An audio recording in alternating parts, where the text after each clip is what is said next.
and then you could bring something. Oh, you could bring something from it. Um, we're gonna start off with introductions. If everyone could put their names, pronouns in the chat. What county are you from? What's your role? I love to hear. Oh, and feel free to come off mic as well if you'd like.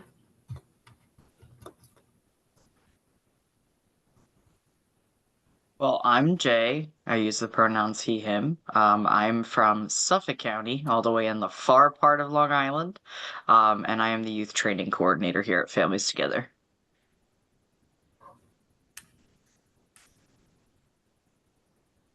I put my introduction in the chat, but I can say it out loud. I'm Megan Simpson, she, her. I'm in Erie County, in Buffalo.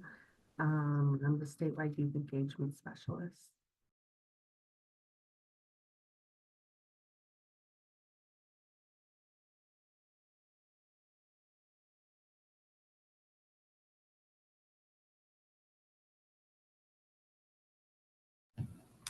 Ah, Lodestar, we have another Long Islander, huh? Yeah, yeah. I mean, I'm actually based upstate now, but I just moved from Long Island, so I'm still fully remote for the team. Well, it's great to have you here. Thank you, everyone. I have an icebreaker. What is your favorite song right now? My favorite song right now, I feel like, um, okay, I'm really into hip hop, and I really like this song called Waterfall by Pap Chanel. So I don't think many people will know it, but it's been on replay for me. I've gotten like really hardcore into Christian rap and can't even pick which song that I prefer right now, but I'm gonna go with Marathon by MTM Isaiah.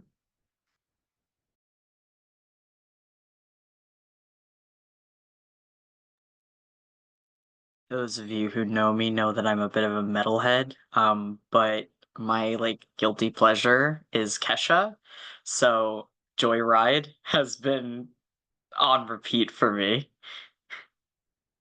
Yes, I love that song.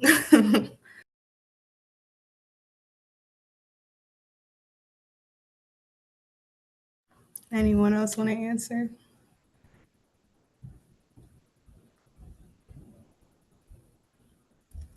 If not, that's okay as well.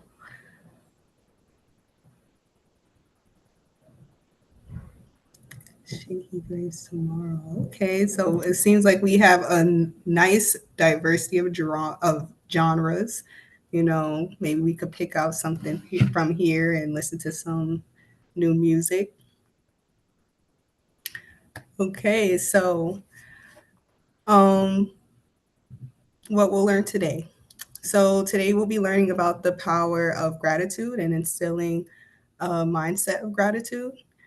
Um, we will be talking about self-esteem. So if that's a trigger for you, please, do whatever it is that you need to do to take care of yourself in this moment.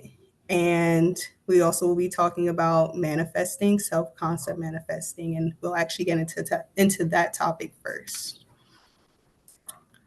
But how can this information help the youth that you work with? Gaining an understanding of concepts like self concept manifesting can empower you to promote and nurture positive self talk in the young people that you support. Discussing topics like gratitude and manifesting may resonate more deeply with the youth that you're working with when it's shared by a YPA rather than an authoritative figure that may not connect as well with the youth. The training is designed for those who may be skeptical of these ideas. So, this will be providing you with practical starting points to explain efficiently to youth that you work with. So, if there's any time there's a point where you're not sure about these concepts, just take a try to take a moment to think about how this is being explained and how you would maybe explain it. Yeah, so we'll move forward. I want to do a little mini icebreaker. So I want to know what you feel in your body when you hear me say this. You're already good enough. You have what you want right now. You're talented enough. You're smart enough. You're capable enough. You're motivated enough. You're disciplined enough. You have enough resources. You have enough time. You have enough money. And you have what you need to get what you want right now. Let's pay attention to how we feel when we hear those things. Because for most people who don't practice manifesting, you may be stuck in a limited belief or giving a million reasons why this statement does not apply to you, right? Well, what is manifesting? I'm sure you've all heard of the word, and there are skeptics that feel like it's just woo-woo nonsense or just the thought of wishing that your life will improve. And that's understandable because as the word manifesting has been used in many contexts around all over, honestly, it's really taken on a life of its own. For today, we'll keep it simple. Manifesting is the practice of turning your thoughts into reality. This is mindset work. This is changing your thoughts to change your lifestyle by shifting how you see the world, how you feel about yourself, and how you navigate life. You can break free from limiting beliefs and start achieving goals by aligning yourself with your desires. If you've ever struggled with staying consistent in reaching a goal, you've probably heard the advice, just do the work. This could feel like something that's wrong with you for not being able to just do it. And that's not the case. Well, what is manifesting not? Many people misunderstand manifesting as magical thinking or relying on supernatural forces. While it could include spiritual and religious elements, it's not religious or spiritual in itself. And manifesting is not about instant results, right? This takes time, effort, consistency, dedication. Manifesting is about doing the work and being patient with yourself and trusting the process. It's not really about a quick fix, but something that will benefit you in the long run. So, self-concept manifestation, this is how you see yourself and how you feel about yourself. While self-esteem and confidence plays a big part, it goes beyond just that. We all tell ourselves stories, right? About our lives, about our abilities, what we're good or bad at. And some of these stories are positive, like, I love to read. I'm a person who enjoys reading. But some could be damaging, like, I am worthless, which could become an internalized belief. All of these thoughts shape your self-concept and how you perceive yourself, and they influence how you act. For example, if you believe I'm not good at math because you think you're not smart enough or capable enough, you're less likely to try learning the basics, to practice, or put an effort into improving. However, you can achieve it. You just need to believe that you have the capabilities to do so.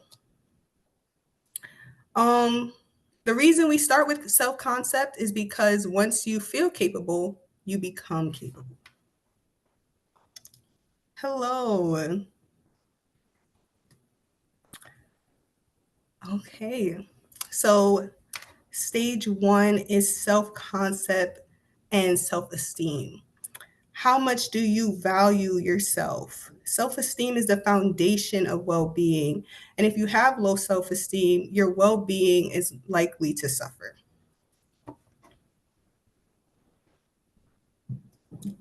Self-identity and self-image, the stories you tell yourself. How do you define yourself? Personality traits, physical appearance, things like that. Self-consistency. How to maintain stable and coherent self-concept throughout different situations. It also helps create a sense of integrity and authenticity. So, how do you improve your self concept? So, now that you know what self concept is, let's talk about how to improve it. The key to changing your self concept is by telling yourself different stories. You need to affirm yourself in every chance that you get. While you might be tired of hearing this, right? I know affirmations. There is a reason why this advice is so common.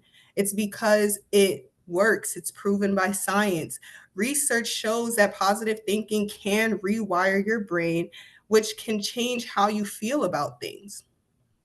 It's important to catch yourself when you're feeling overly self critical. If you think, oh, I'm such an idiot, why would I do that? Or I'm a terrible driver, I'm so careless, or these thoughts that betray your self esteem and your self concept work, this is a time to interrupt those negative thoughts, right? Um, and in the next slide, we will be doing a little activity on this. So here you will have a few examples of negative thoughts. And I want you guys to take a minute to think about how you could reframe this into positive ones. So take a look at the next few scenarios. And how would you be objective when looking at these thoughts, right? We're thinking about fact based. What's true and what's probably not likely, and how could we um, think about these things differently, right? Here's the first one. So after receiving a speeding ticket, Emma spirals into self doubt. I'm the worst driver ever. I'll probably get into a serious accident next time.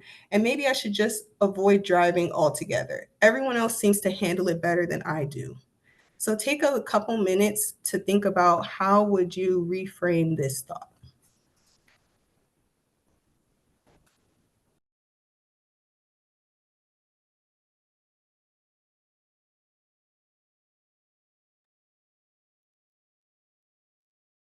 We could like reframe this thought by thinking that everyone at some point has probably gotten a speeding ticket and it happens. And sometimes it happens because we're listening to loud music and we got excited and just weren't really paying attention to the speed. But, I kind of view this as like something that many people experience, and it's not a determinant of your driving unless you were going like 20 and above. Yes, thank you, Megan. I feel like that was a great response because you were being factual, objective, and on being honest about how it is normal for people to not be perfect all the time in their driving. And it might not be as serious when it comes to the speeding. Was she, was oh no, well, she was speeding. She did get a speeding ticket. But at least we're being honest about, hey, it might not be all of that, right? It might just be that it is something that happens sometimes to people, and doesn't mean that you're this bad person and that you're unsafe for everybody, and it's this spiral. So you're really pointing out how to normalize, how to be objective in a thought like that. So let's move on to the next one. At a dinner party, Jamie nervously serves a dish that didn't turn out well. When guests politely say, "It's interesting," Jamie internally panics, thinking, "They must think I'm a disaster in the kitchen. I'll never be able to impress anyone with my cooking." So let's think a little bit about how we would reframe this thought.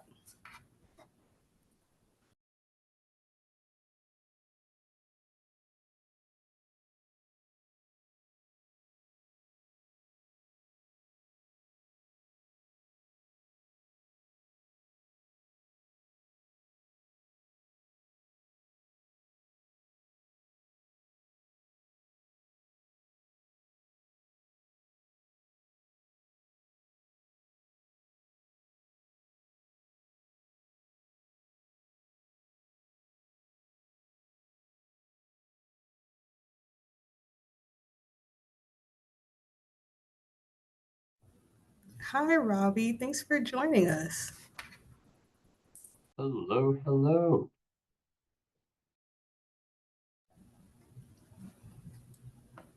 Does anyone have any ideas about how we could reframe this or interrupt it somehow?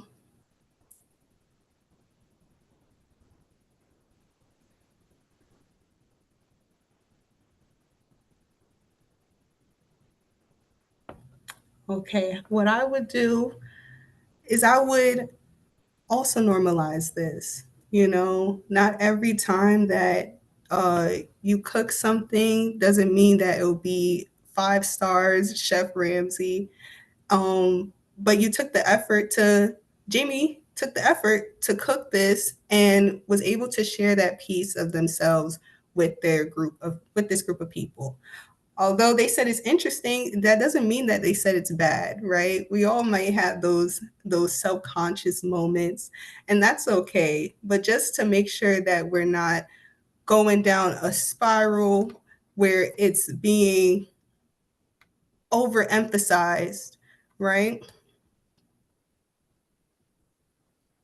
Right. I also like what Alexandra put in the chat. Cooking is about experimenting, right? She says it's okay if the dish didn't turn out perfectly. Cooking is about experimenting, and not everything has to impress. I can try again and improve next time. That's amazing, right? We're normalizing the fact that we're human, and it's okay for things to not be up to our personal standards every time, but we're being gentle with ourselves and giving ourselves grace. So I love that. Thank you. We do have one more, a short one. This one says, after buying a trendy outfit that she ends up hating, Kevin stands in front of the mirror and thinks, why do I even bother? I'll never have a good sense of style. I just waste money on clothes I can't pull off. I really like this one because this is something that I personally identified with as like an adolescent, you know. I thought I looked terrible in every clothing. And I ended up learning to reframe that by like clothing, you know, I'm experimenting with different identities and representing myself, you know. I was kind of finding what fit for me. So, you know, the reframing is you know, you're exploring what you may or may not like. You know, it's learning about how you want to present yourself. I love that, Megan. Thank you. Yeah, reframing it into something a little bit more fun, seeing it as experimenting, exploring, you know, as an adventure. So, reframing could come in many ways, not just thinking about the opposite of what the negative thought is, but thinking about the thought in a new way that brings a different life to what the task is or what it is that you're thinking about. So thank you all for your wonderful answers. Um, I just wanted to do a quick little debrief. So the goal of this is to catch yourself in the moment, right? You want to counter those negative thoughts with more affirmative thought. How you feel about yourself affects how you will behave, and your behaviors directly impact your outcomes. A good starting point for self concept work is recognizing how you truly feel about yourself. What are the negative stories that you've been telling yourself or that's holding you back, right? Common thoughts that would include maybe I'm not worthy of love or I don't deserve the money that I want. Only smart people get to make this much, you know? These are thoughts that that you could have internalized, a belief that you're not smart or you're not deserving, and recognizing that these are just beliefs that you've taken from somewhere, and whether they're from people or the media or you learned it as a child, we all have harmful narratives that we internalize. And as we grow older, we get the power to take control of our beliefs, our lives, and change how we feel about ourselves because we're fully capable of doing so. I also do want to make an important note on this point that having negative thoughts are okay. Feeling negative emotions is important to growth and moving forward. And you should take the time to acknowledge them, to feel them, and to reframe when possible. When you are taking the time to feel what you're feeling and you're realizing, hey, this is the emotion, this is the thought that I had, think about, well, where is this coming from? And how can I think about this differently? And that's really what we are trying to get across here in this activity. So you may be working with youth who are skeptical, right? As you work with youth, they may have problems or troubles with affirmations. I've had a lot of trouble with them in the past. They just, when I first started with affirmations, it felt wrong. It felt like it was silly or something that I was telling myself that I just didn't quite believe yet. Where I suggest that people start is to get curious. If you notice a berating thought pop up, question it. Ask yourself, why did you think it? Where did it come from? And be objective to avoid falling into a guilt spiral. You are simply trying to be aware of your thoughts more than you were previously. And like I said earlier, manifestation and manifesting is a long game. It takes time and consistency. And it's okay when when you fell off or you weren't consistent in that moment. All of this is about moving forward and continuing the try of being your best self. So how do we actually manifest, right? In manifesting, the goal is to visualize what you truly desire.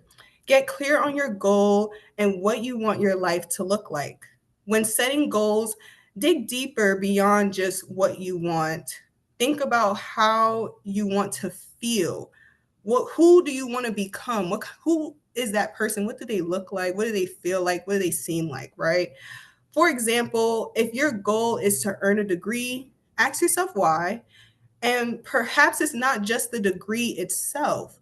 Maybe the feeling of security in your career path or the sense of accomplishment, making your parents proud or gaining the wisdom and preparedness. Simply achieving the goal without considering the emotions and growth behind it could lead to fleeting satisfaction. And yes, you want the degree, but the deeper desire is to feel and be a certain way, right? When manifesting, visualize your goal as if it's already happening. Immerse yourself in the moment and use your senses to immerse yourself. When describing how you feel, use the words that describe ways of being. This helps shape the story you were choosing for your life. Positive affirmations are powerful tools in this process. For example, excuse me, way using the degree scenario, right? Ways of being would be like, I am accomplished. I am secure in my career. I am wise. I am prepared. Reinforcing your vision by allowing you to step into your desired life as if it's already here. And if you're committed to the consistency, it will come naturally, but don't get caught up in the details of how it will happen. When manifesting, your focus should be on your desired life and the end goal, the outcome, taking action towards your goal, but to do so with purpose, not out of desperation. So here I have a how to manifest worksheet that you can do with yourself and the youth that you work with that Jay will be putting in the chat.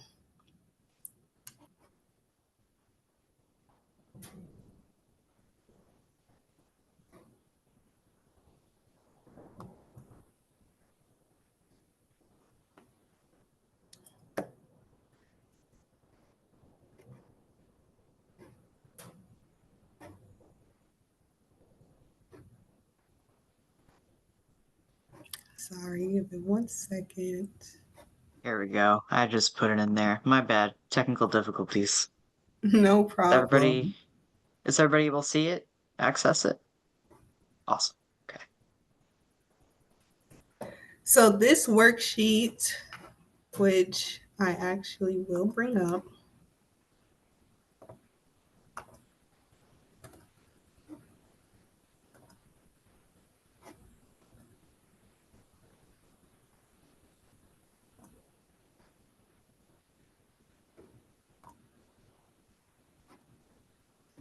Oh, wow. So in the manifesting worksheet, this is a worksheet that you can use to clarify your goals and intention for your desired life. So the first thing you do would be to define your goal and be specific. What do you want to manifest in your desired life, right? Be clear and be detailed and think deeply about the backstory or the background to why you want to achieve what you want to achieve. And then you want to visualize it. Describe what it looks like when you achieve this goal as if it's happening already. Put yourself in that moment. You got the degree, you're in the graduation ceremony, and think about your environment. Think about the details. What does it smell like? What does it taste like? What does it look like? Really immerse yourself in that moment. How do you feel once you achieve this goal? Think about the emotions you want to experience daily. If it's something that is a desired life versus a moment, what does it feel like to be in your desired life? What are you feeling, right, daily? And using I am statements. So, writing down these statements should reflect the qualities and the states of being that you want to embody. If your desired life, you are feeling, I don't know, my desired life, I am secure, I am fulfilled, I am joyous. And overcoming obstacles. What limiting beliefs or fears do you have that may hold you back from achieving this goal? It's good to identify them because you want to be aware of what's there, what's lingering, what's maybe causing that barrier. It's better to know what it is that could be causing an issue instead of not knowing, so that when you are faced with that and you're thinking about your thought patterns or thinking about how you can achieve that goal, you're able to keep that in mind, that is something that tends to be a topic that comes up or interrupts the affirmations, the manifestation, and things like that. So those three I ams become your affirmations because you use those to reinforce your commitment to your goal. You're reminding yourself that this is the state of being that I want to be in. This is what I'm aligning my energy and my focus into. And then create some action steps. What steps can you take to get towards your goal, and think about what you can do pretty much soon in the next week. It could be further out as well, but keeping things close and to date just reinforces the action more and makes the motivation stay pretty consistent. And then gratitude and practice. Manifesting and gratitude do go hand in hand, and you do want to make sure that while you're always reaching for your goal, you're being focused and grounded in what you have and what you can be grateful for at the moment. And it helps align your energy with abundance.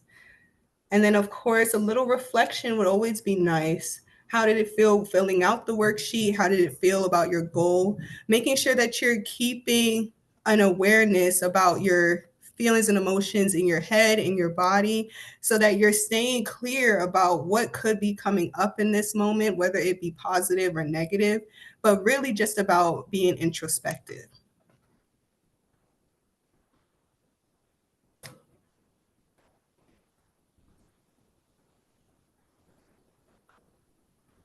Now, does anyone have any questions about the manifestation piece or anything that I've said so far?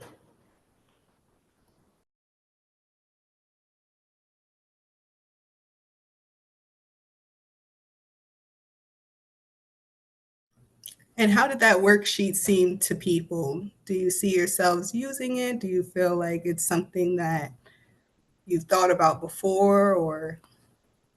I think it's good to break down all of these steps. It definitely reminds it is goal setting. And it kind of reminds me of like SMART goals, if anyone is familiar with them.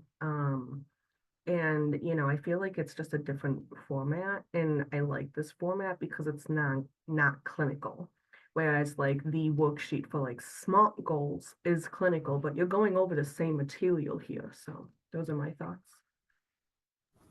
Yes, thank you, Megan, because this can be used by everyone, right? Like this is for anyone who could come across it. If you can think about the things that you want to do, you're able to do this worksheet. So thank you for that. Okay, then, so we're going to get into the introduction of gratitude. So, the definition of gratitude, right? Gratitude is the act of thankful appreciation for something or someone in your life, including yourself. Um, and by recognizing a positive outcome or reflecting on the parts of your life that allowed you to grow, you could connect to something bigger than just yourself. At its core, gratitude is humbling, heartwarming, and healing. But most importantly, it triggers the need to give back or pay it forward. The sociologist George Selum coined this the moral memory of mankind. So, why is gratitude so effective? By strengthening the recall of all the good things in our lives, we begin to see the world and those in it differently. Gratitude acts as a social glue to recognize, build, invest, and nurture strong relationships with others and with ourselves. And that is from the article of Giving Thanks, the Art of Gratitude in Practice. You can think of gratitude in 3 stages. Stage 1, recognizing the things you're grateful for. We all experience moments of gratitude, but they often pass quickly. Oh, thank you. They often pass quickly. The goal is to be consistent in the attitude of gratitude by making your practice more deliberate and intentional. Stage 2 is sharing gratitude with others. This step may feel challenging, but expressing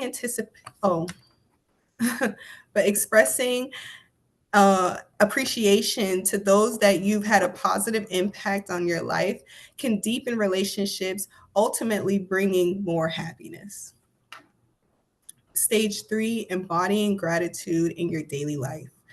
As gratitude becomes ingrained in your mindset, you'll notice shifts in how you act.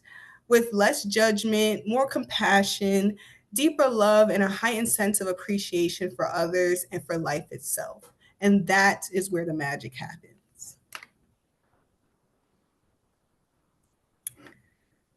In a report named The Science of Gratitude, written by Summer Allen, at UC Berkeley, this shows that gratitude is key to driving happiness, life satisfaction, better mental health, well-being, self-esteem, and even physical health. And by calming our nervous system, gratitude has been shown to reduce stress, depression, anxiety, sleeping problems, and much more. It also reports that people who regularly practice gratitude seem to make better health choices, like focusing on nutrition. When we feel better about ourselves, we treat ourselves better as a result.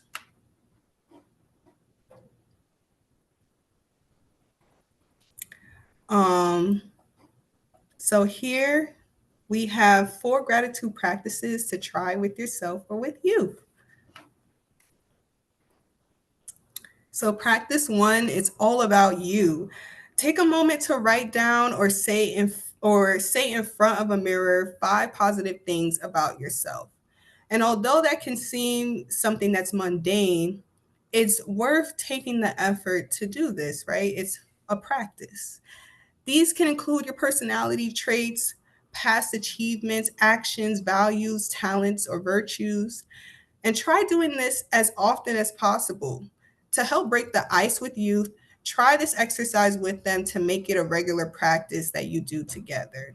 It's something quick, easy, and something that can just enter that notion of self-concept and gratitude into their lives.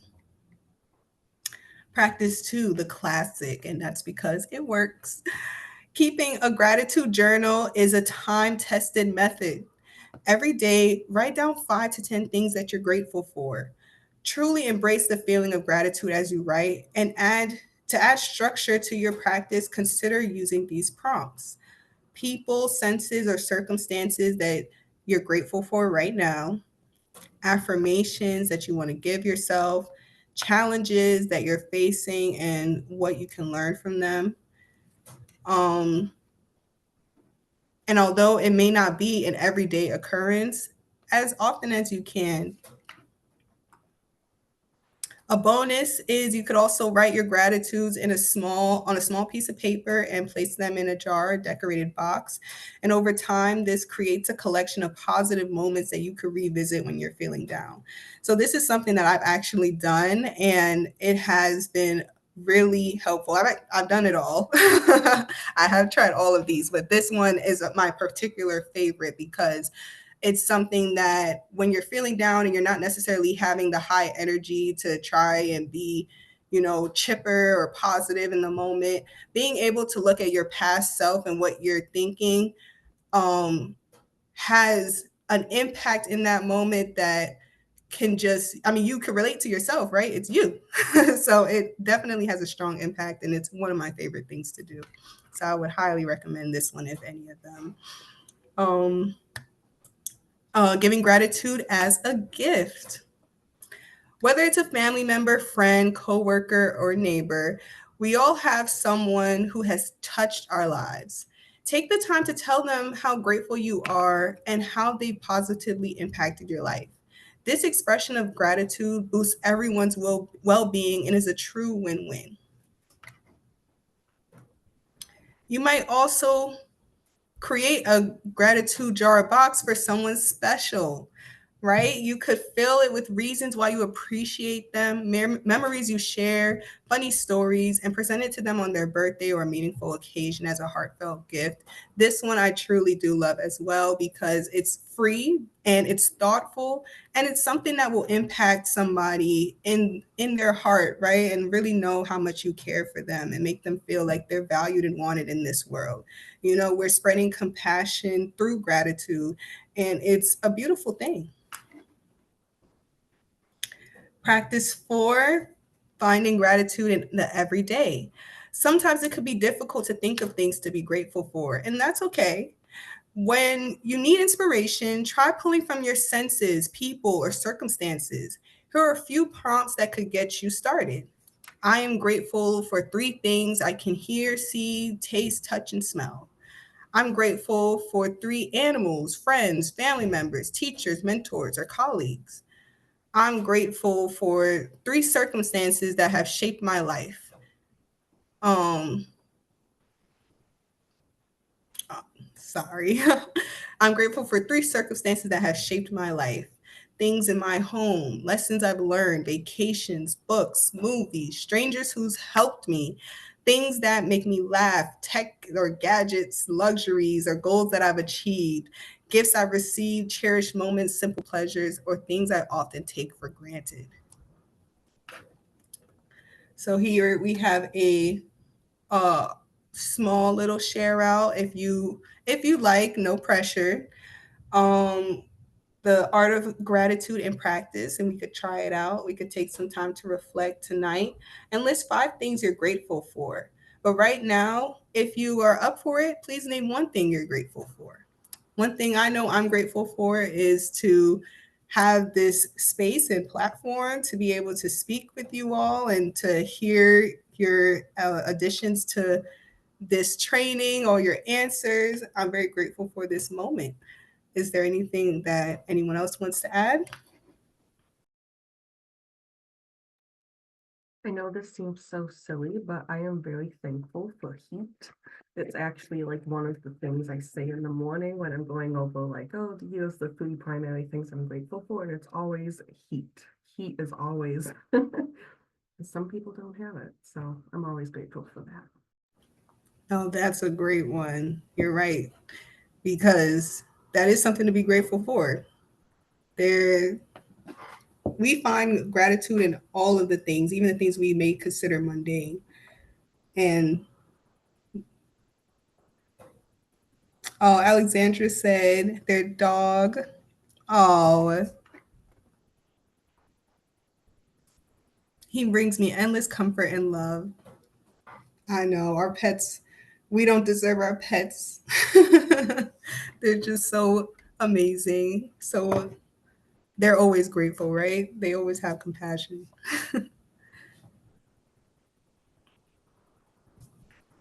So, are there any questions about anything that I've said or gone through today?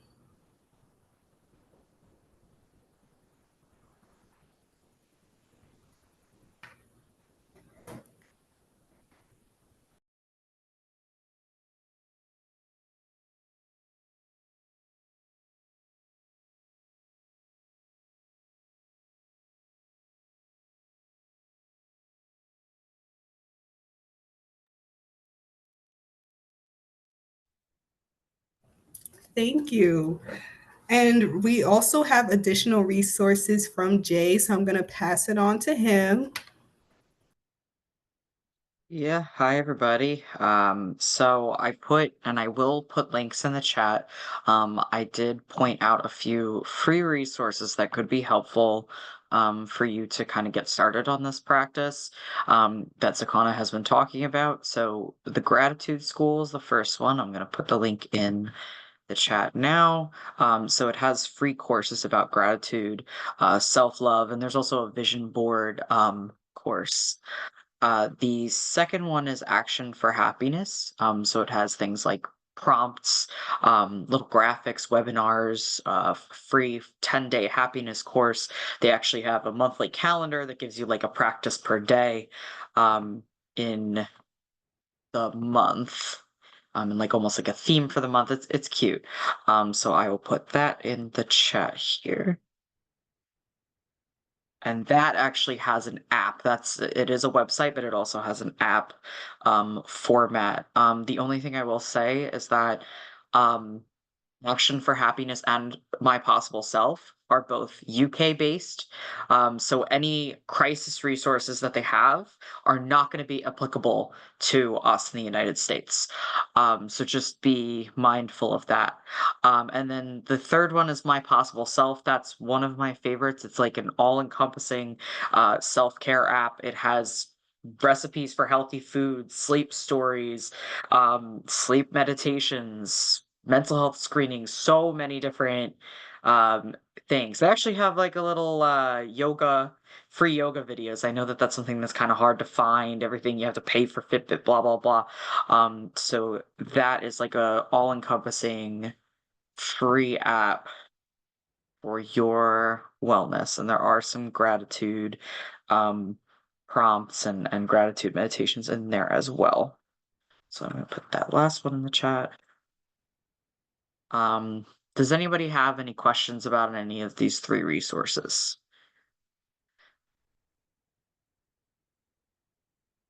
Or have any others that they wanted to share and put in the chat too? There's this app called Bearable, and because of my accent, I'm actually just going to look it up and send it. Um, and it has a little option in there for gratitude. So it's like a little gratitude journal. And this app keeps track of like all your physical and mental health symptoms, and you can customize it to like fit your needs. But yeah, there's a little section for like 3 things you're grateful for today. And when I was using the app, I always did that at the end of the day, and it made me feel good. So just another resource.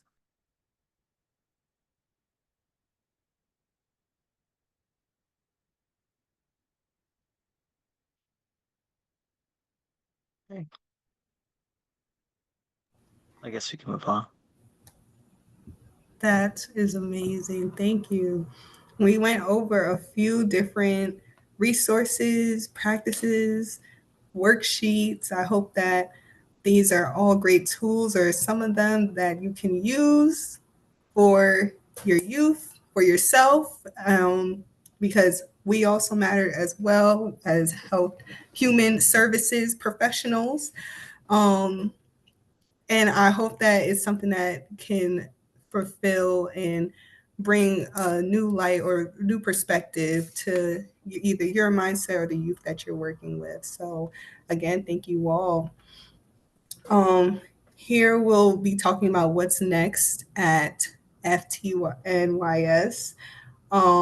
We will not be having a TA call in December. Our next TA call will be held in January. And please fill out the survey that was sent through email, and I think will be sent here to Yes. find the, yes, okay, in the chat there will I'll be a put the survey, link in the chat. a survey link for the next time for the January TA call. So please fill that out so that we can find the best time for you all to join us. And I just want to add to what Zaqanah said about the survey. So as we plan for 2025, if you haven't seen the survey yet, please take some time to fill it out. It's asking questions about the schedule, the day of the week, the time of day, as well as asking your input on topics that we prepare and deliver to you. So it's very important to us that we are meeting as many people's needs as possible around topics as well as scheduling these events. So if you haven't already filled out the survey, please go ahead and click that link. It's very short, and fill that out for us. Yes, thank you. We also have an upcoming CTAC webinar on December 4th that I actually will be facilitating as well. That one is called Cross Networking and Resource Gathering for YPAs. I think that it's going to be a really good one, so I hope to see you there. I know that Jay had something to say before we move on. I think Carrie Ann had kind of covered what I was going to say. Oh, okay, great. Here are a couple of the events flyers, how you can get connected to our youth peer meetings, the supervisor experience cafe, the future TA calls. The supervisor experience cafe is not for YPAs, it is for supervisors, but if you did feel that it would be a good resource to share with your supervisor, please do so. We also have the Youth Peer Services Advisory Council, and we are looking for people and would love for you to join if you're interested. If you're interested in any of these things and you want to know further information that has not been shared already or you need it again, feel free to reach out to the YPA credential email, and we'll be there to answer all questions as well. I did put in the chat the registration link for that CTAC webinar that Zaqanah mentioned. It is Cross Networking and Resource Gathering for Youth Peer Advocates on December 4th at 12 o'clock. Goes from 12 to 1:30. So if you're interested in that, there's the registration link. Yes, I'd love to see you there. Thank you, everybody. Thank you. Okay. That concludes the end of our manifesting and gratitude training. I hope that it was impactful, and we will be here until 1:30 for any questions. But if not, thank you for joining, and see you next time.